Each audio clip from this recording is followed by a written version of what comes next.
여러분, 안녕하세요. 오늘 우리가 파헤쳐볼 주제, 정말 흥미로우면서도, 살짝 소름 돋는 현실입니다.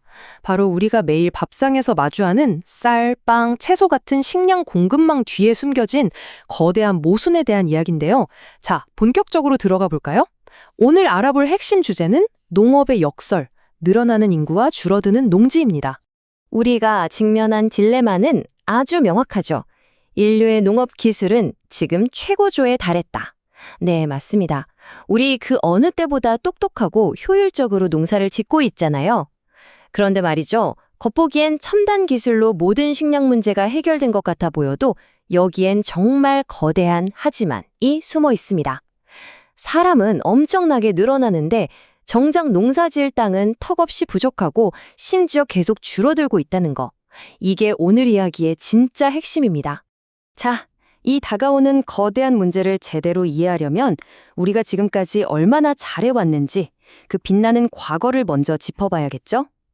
섹션 1, 농업의 긴 역사입니다. 거슬러 올라가 보면 기원전 9500년쯤, 그러니까 지금의 중동 지역인 레반트에서 인류 역사상 엄청난 사건이 일어납니다.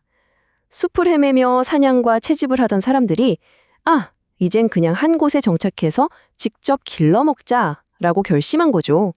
정말 획기적인 발상의 전환이었습니다. 그 후로 수천 년 동안 인류는 더 튼튼한 씨앗을 골라내고 물을 끌어오는 관계시설을 만들며 끊임없이 혁신해 왔어요. 그리고 지금은 어떨까요? 자율주행 트랙터에 똑똑한 스마트 기술까지 등장했죠. 이 긴 흐름을 쫙 훑어보면 농업은 그야말로 우리 인류 문명을 든든하게 떠받쳐온 아주 튼튼한 뼈대라는 걸 알 수 있습니다. 그리고 이 모든 기술 발전이 향하고 있는 단 하나의 목표, 그게 바로 농업 생산성입니다. 쉽게 말해서 똑같은 땅에서 똑같은 시간을 들여 훨씬 더 많은 작물을 뽑아내는 거죠. 예전에는 10명이 하루 종일 허리 굽혀가며 땀 뻘뻘 흘려야 했던 고된 일들을 이제는 기계와 기술 덕분에 단 한 명이 아주 적은 힘을 들이고도 뚝딱 해내고 있잖아요. 인류는 정말이지 엄청난 성취를 이뤄낸 겁니다. 자, 그런데 말입니다. 아까 제가 엄청난 하지만이 있다고 말씀드렸죠? 기술 발전이라는 과거의 승리에만 취해 있기엔 다가오는 현실이 좀 아찔합니다. 섹션 2, 다가오는 식량 위기입니다. 97억 명. 와, 감이 오시나요? 다가오는 2050년, 이 지구상에 살게 될 것으로 예상되는 인구수입니다. 지금보다 훨씬 더 많은 사람들이 바글바글하게 모여 산다는 뜻이죠. 이게 뭘 의미할까요?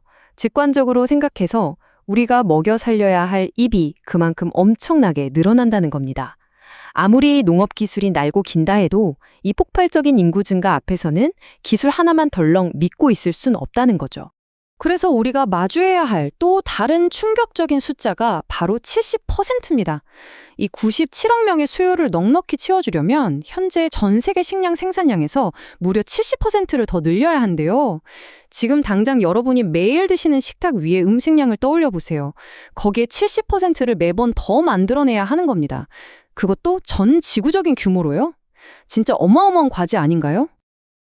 이쯤 되면 다들 아주 자연스럽게 이런 의문이 드실 겁니다. 아니, 식량이 그렇게 많이 필요하면 그냥 빈 땅 개간해서 농장 더 많이 만들면 되는 거 아니야? 그쵸? 아주 합리적인 생각입니다. 저도 처음에 이 자료를 보면서 또 그렇게 생각했거든요. 그런데 현실은 절대 그렇게 단순하게 돌아가지 않습니다. 도대체 왜 그런지 그 이유를 하나씩 뜯어볼게요. 섹션 3. 농지가 부족한 이유입니다. 우리가 사는 지구 표면적을 보면 엄청 넓어 보이지만 막상 농사 지을 수 있는 쓸만한 땅은 정말 놀라울 정도로 좁다는 사실을 마주해야 합니다. 가장 큰 장벽은 바로 자연과 기술의 한계입니다. 아무데나 씨를 뿌릴 수가 없거든요. 기후부터 볼까요? 사막처럼 바짝 마르거나 극지방처럼 꽁꽁 얼어붙은 곳에선 작물이 자랄 수 없잖아요.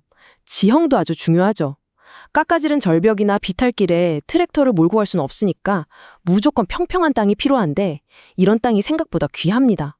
운 좋게 평지를 찾았다고 쳐도 흙의 영양분이 아예 없거나 오염돼 있으면 완전 꽝이죠. 게다가 이 모든 걸 극복해보려고 해도 물을 끌어올 관계시설이나 최신 기계 같은 인프라가 없는 지역에서는 아무리 좋은 땅이 주어져도 제대로 활용조차 못하고 맙니다. 근데 진짜 골치 아픈 건 땅이 부족한 이유가 오직 척박한 자연 환경 때문만은 아니라는 거예요. 아주 완벽하고 비옥한 땅이라도 인간이 만든 사회 경제적인 벽에 탁 부딪히게 됩니다. 당장 누가 그 땅의 주인이냐 하는 복잡한 토지 소유권 문제도 있고 엄격한 환경법도 있죠. 식량 급하다고 아마존 같은 울창한 숲을 싹 다 밀어버릴 순 없잖아요. 자연 보호를 위한 법적 제한은 필수니까요. 게다가 가장 심각한 건 바로 인구 밀도와 도시의 팽창입니다. 사람들이 자꾸 몰려들다 보니까 원래 찰지게 농사짓던 그 아까운 땅들이 하나둘씩 아파트 단지, 공장, 아스팔트 도로로 덮여버리는 거예요. 우리가 살 곳을 넓히느라 밥 먹을 땅을 밖으로 밀어내고 있는 셈이죠. 자, 자연도 안 도와주고 사람들도 땅을 차지하려고 아우성입니다. 그럼 실제로 상황은 어떻게 흘러가고 있을까요? 불행히도 상황은 점점 더 나빠지고 있습니다. 섹션 4, 실제로 줄어들고 있는 농지, 원본 데이터가 증명하는 차가운 진실을 한번 확인해 보겠습니다. 데이터가 보여주는 이 명백한 현실을 한번 볼까요? 1991년까지만 해도 전 세계에서 식량을 생산하는 땅의 넓이가 약 1950만 제곱마일이었습니다. 그런데 불과 20년 남짓 지난 2013년에는 그게 1860만 제곱마일로 뚝 떨어졌어요. 숫자가 너무 커서 확 안 와닿으실 수도 있는데 거의 100만 제곱마일이라는 상상도 하기 힘들 만큼 거대한 농경지가 눈앞에서 말 그대로 징발해버린 겁니다. 먹여 살려야 할 사람들의 수요는 폭발적으로 늘어나는데 정작 밥을 만들어낼 기초 자산인 땅은 오히려 쪼그라들고 있다는 거. 흐름이 완전히 최악의 방향으로 가고 있죠. 자, 이제 이번 분석을 마무리하면서 여러분께 가장 근본적이고 중요한 질문을 하나 던져보겠습니다. 우리 인류는 수천 년 동안 기가 막힌 농업 기술의 진보를 이뤄냈습니다.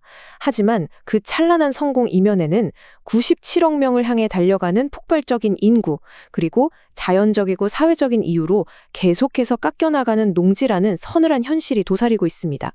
인구는 팽창하고 농지는 쪼그라드는 이 압도적인 모순 속에서 과연 우리의 미래 식탁은 어떤 모습일까요? 우리는 이 막막한 물리적 한계를 뛰어넘을 또 다른 기적 같은 혁신을 만들어낼 수 있을까요? 이 거대한 딜레마가 오늘 여러분이 꼭 기억하셔야 할 핵심입니다. 오늘 우리가 함께 맞춰본 이 복잡한 퍼즐이 여러분께 새로운 생각의 씨앗이 되었길 바라면서 오늘 시간은 여기서 마무리하겠습니다. 다들 이 질문 꼭 한 번쯤 곰곰이 생각해 보시면 좋겠네요. 감사합니다.